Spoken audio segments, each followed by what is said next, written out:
Welcome to Little English Studio, the channel where we bring history, culture, and the wonders of the world to life in clear and simple English. Today, we travel deep into the jungles of Mexico, to a place where stone pyramids rise above the trees and ancient mysteries still echo in the air.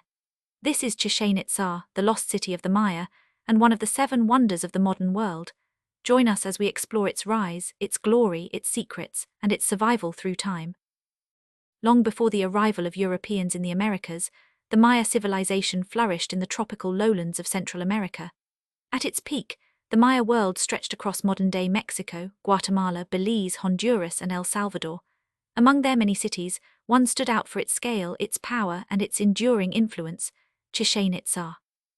The name Chichén Itzá means "at the mouth of the well of the Itzá," a reference to the sacred cenotes, or natural sinkholes, that provided water in this dry region of the Yucatán Peninsula.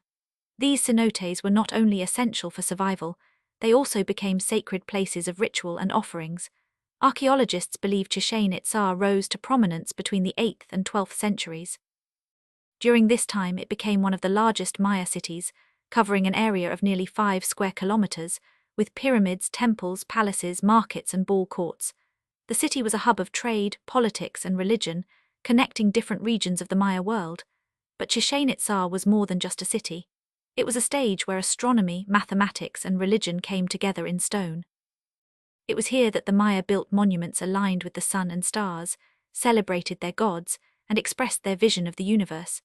To understand Chichén Itzá, we must first understand the Maya people. The Maya civilization is one of the most remarkable in human history. Without metal tools, wheels, or draft animals, the Maya built great cities in the jungle, carved hieroglyphs on stone monuments, and developed one of the most sophisticated calendars of the ancient world. The Maya were farmers, astronomers, mathematicians, and artists. They cultivated maize, beans, squash, and cacao. They observed the skies, tracking the movements of the sun, moon, and planets. They built temples that aligned with celestial events, turning architecture into a cosmic calendar. Religion was central to Maya life. The gods of rain, sun, and maize ruled their world. Priests performed rituals to ensure balance between humans and the divine. Sacrifice, both animal and human, was seen as a way to nourish the gods and keep the universe in harmony. Chichén Itzá embodied this worldview. Its buildings were not random constructions, but sacred spaces designed to reflect the Maya's understanding of time, space, and the cycles of nature. Walking through Chichén Itzá today is like walking through a stone book of Maya knowledge. Every building tells a story. The most famous structure is the Temple of Kukulcán, also called El Castillo or the Castle. This pyramid dominates the central plaza, rising 30 meters high. It is not just a pyramid, it is a calendar carved in stone. Each of its 4 sides has 91 steps, and together with the platform at the top they total 365, the number of days in a year. At the spring and autumn equinox, something extraordinary happens. As the sun sets, a shadow in the shape of a serpent appears to slither down the pyramid's staircase, joining with the carved serpent head at the base. This is Kukulcán, the feathered serpent god, descending from the heavens. It is one of the most spectacular examples of ancient astronomical design in the world. Nearby lies the Great Ball Court, the largest in Mesoamerica, measuring 168 meters long and 70 meters wide. Here the Maya played a ritual ball game, striking a rubber ball with their hips, trying to pass it through stone rings high on the walls. This was no ordinary sport. It was a sacred contest, symbolizing the struggle between light and darkness, life and death. Some evidence suggests that the losers, or perhaps the winners, were sacrificed to the gods. Another striking building is the Temple of the Warriors, with rows of carved columns once painted in vivid colors, and the group of 1,000 columns, which may have served as a marketplace or gathering place. Then there is the observatory, also called El Caracol, meaning the snail, because of its spiral staircase inside. This round building was aligned with the movements of Venus and other celestial bodies. The Maya were master astronomers, and El Caracol was their window to the skies. El Castillo is more than just a pyramid. It is a masterpiece of Maya science, religion, and art. Built between the 9th and 12th centuries, it is dedicated to Kukulcán, the feathered serpent deity. The pyramid has 9 terraces, which may represent the 9 levels of the underworld. The stairs leading up each side symbolize the path from earth to heaven. The equinox serpent shadow shows the unity of earth and sky. Inside the pyramid, archaeologists discovered an earlier temple buried within, with a smaller pyramid and a jaguar throne painted red and decorated with jade. This suggests that the structure was expanded over time, layer by layer, reflecting both continuity and change in Maya religion. El Castillo was not just a temple, it was a stage for rituals witnessed by thousands of people. Imagine the crowds gathered in the plaza, watching as the serpent shadow appeared, hearing the priests chant and seeing offerings carried up the steps. For the Maya, it must have been a moment of awe and connection with the cosmos. Water was life, and in the Yucatán, natural wells called cenotes were vital. But the sacred cenote at Chichén Itzá was more than a water source. It was a portal to the gods. Spanish chroniclers in the 16th century described how the Maya threw offerings into the cenote to honor Chark, the rain god. Gold, jade, pottery, and even human sacrifices were cast into the deep green waters. Archaeological excavations in the 20th century confirmed these accounts. Divers recovered jewelry, weapons, and human remains from the bottom of the cenote. These sacrifices were acts of devotion, meant to ensure rain, fertility, and the survival of the community. The sacred cenote reminds us that for the Maya, the line between life and death, earth and spirit, was fluid. Water was a doorway to the divine, and the cenote was a sacred threshold. One of the most astonishing aspects of Chichén Itzá is its connection to astronomy. The Maya were among the greatest skywatchers of the ancient world. They tracked the sun, moon, and planets with incredible accuracy. They knew the solar year was 365 days, and their calendar was more precise than the one used in Europe for centuries. They also developed the long count calendar, which tracked cycles of thousands of years. Buildings at Chichén Itzá reflect this cosmic knowledge.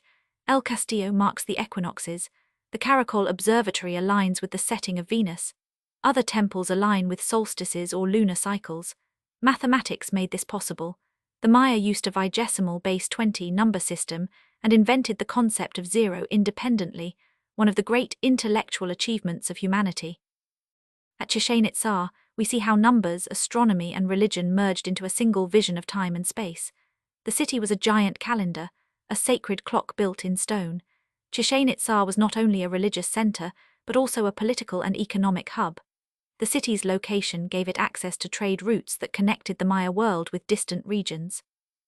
Goods such as salt, cacao, obsidian, and cotton were traded, along with exotic items like turquoise and gold from faraway lands.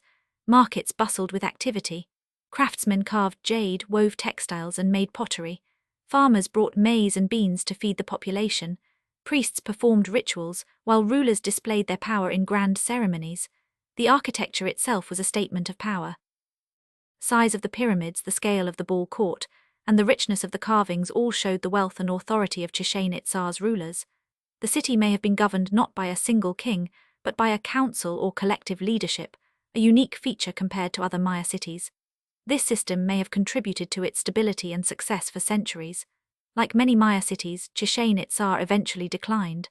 By the 13th century, it was no longer the powerful center it once had been. Historians debate why.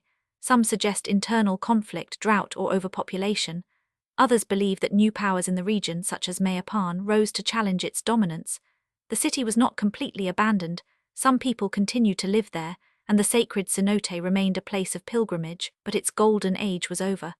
When the Spanish arrived in the 16th century, they found Chichén Itzá partly in ruins, yet still revered by the Maya as a sacred site. In the centuries after the Spanish conquest, Chichén Itzá was largely hidden by the jungle. But in the 19th century, explorers from Europe and America began to rediscover its ruins. Travelers like John Lloyd Stephens and artist Frederick Catherwood brought the wonders of Chichén Itzá to the attention of the world with their books and drawings. In the 20th century, Mexican and international archaeologists began systematic excavations and restorations. Temples were cleared of vegetation, pyramids were stabilized, and artifacts were studied. Today, archaeology continues to reveal new secrets. Advanced technologies like LiDAR, which uses lasers to map the ground, have shown that Chichén Itzá was even larger and more complex than previously thought. Today, Chichén Itzá is one of the most visited archaeological sites in the world, drawing more than 2 million tourists each year. It was declared a UNESCO World Heritage Site in 1988 and named one of the new 7 wonders of the world in 2007. Visitors come to marvel at El Castillo, to stand in the Great Ball Court, to gaze into the sacred cenote, and to imagine the voices of the ancient Maya echoing through the plazas. Chichén Itzá is not just a ruin. It is a bridge between past and present, a reminder of human creativity, and a symbol of the enduring legacy of the Maya civilization. And that was the story of Chichén Itzá, the Maya city where stone meets sky, where gods and humans met in ritual, and where time itself was carved into architecture. From its rise as a great power to its rediscovery as a global treasure, Chichén Itzá continues to inspire wonder and awe. Thank you for watching this episode of Little English Studio. If you enjoyed this journey, don't forget to like, comment, and subscribe for more stories of world wonders, history, and culture, told in clear and simple English. See you in the next video.